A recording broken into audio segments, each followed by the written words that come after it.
नमस्कार मंडळी, एम ब्लॉग्समध्ये तुम्हा सर्वांचं मनपूर्वक स्वागत आहे। तर आजचा हा व्हिडिओ आहे नरसोबाच्या वाडीवर। नरसोबाच्या वाडीला आम्ही सगळे ऑफिसचे कलिग्स काही मिळून आम्ही छोटीशी शॉर्ट ट्रिप केली होती। तुम्ही बघू शकता इथे फार सुंदर असं सकाळचं वातावरण आहे आणि खूपच थंडी होती।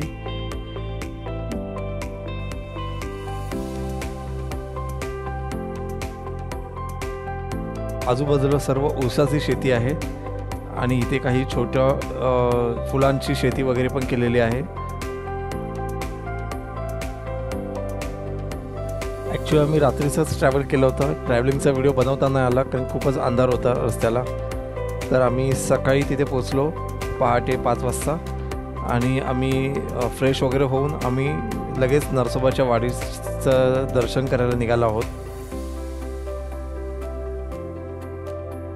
त्याच्या आधी आम्ही आजूबाजूला असा फेरफटका मारत होतो।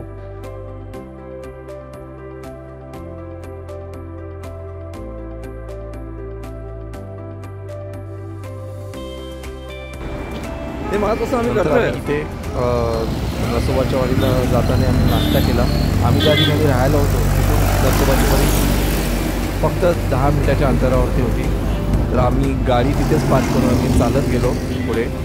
तर इथे आम्ही चहा पियालो। चहासुद्धा इथे फार सुंदर होता।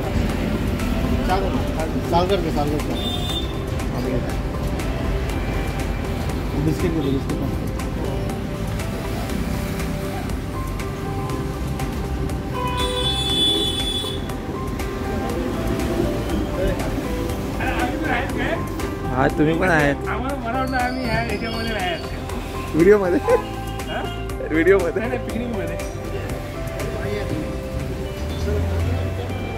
आम्ही चहा पिऊन गेलो मग अशी।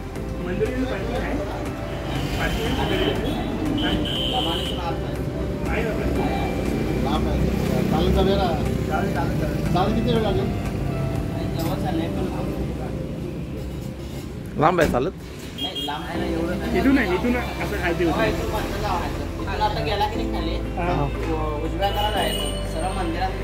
तिथे आम्ही चहा पिलो। तिथेच त्या दादांना विचारलं 5 मिनिटं लागतील ना चालायला, कसं जायचं आहे पुढे। त्यांनी आम्हाला सांगितलं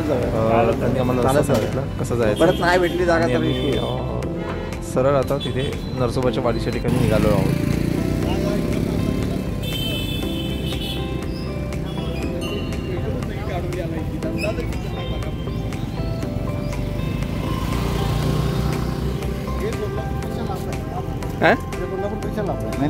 कुठलं?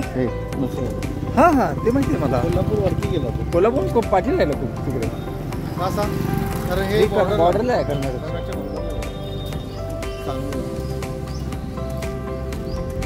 आपण अजून बॉर्डरला जाणार आहे एकदम प्रॉपर।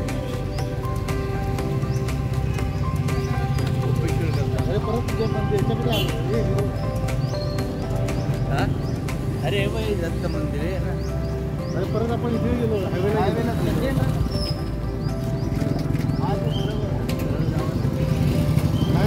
मंदिराकडे कसं जायचं? तिकडे हे याच्यासाठी आहे, हे गाड्यांसाठी असेल। हे माझ्या खिशात असं सारखं मी हात लावतो मोबाईल कुठे, नंतर मला लक्षात येतं की मोबाईल इथे लावला आहे। अरे मी दोनदा बघितलं मगापासून, विसरायला होतं मला। मोबाईल राहिला हो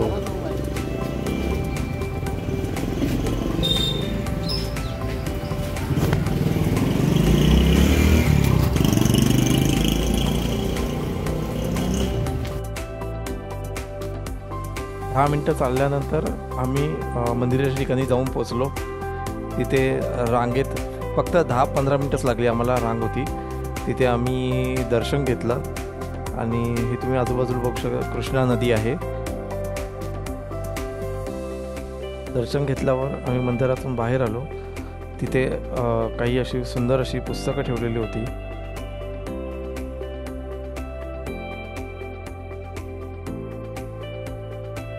आणि नंतर आम्ही दुकानामध्ये जाऊन प्रसाद वगैरे घेतला। ते कंदी पेढे किंवा भाजके पेढे असे वेगवेगळ्या प्रकारचे पेढे होते।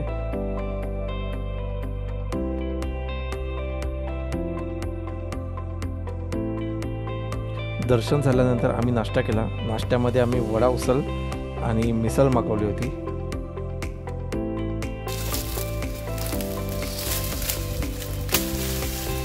जिथे आम्ही राहिलो होतो त्याच ठिकाणी त्याच्या बाजूला ऊस तोडायचं काम चालू होतं. तर आम्ही तिथे जाऊन ते जे दादा होते त्यांना सांगून आम्ही प्रत्येकाने एक एक ऊस तोडून मागितला आणि तो आम्हाला त्यांनी दिला एक एक ऊस तोडून. जर तुम्हाला हा व्हिडिओ आवडला असेल तर प्लीज लाईक करा, शेअर करा, सबस्क्राईब करा आणि आपण पुन्हा भेटूया अशाच एका नवीन व्हिडिओमध्ये. तोपर्यंत बाय बाय.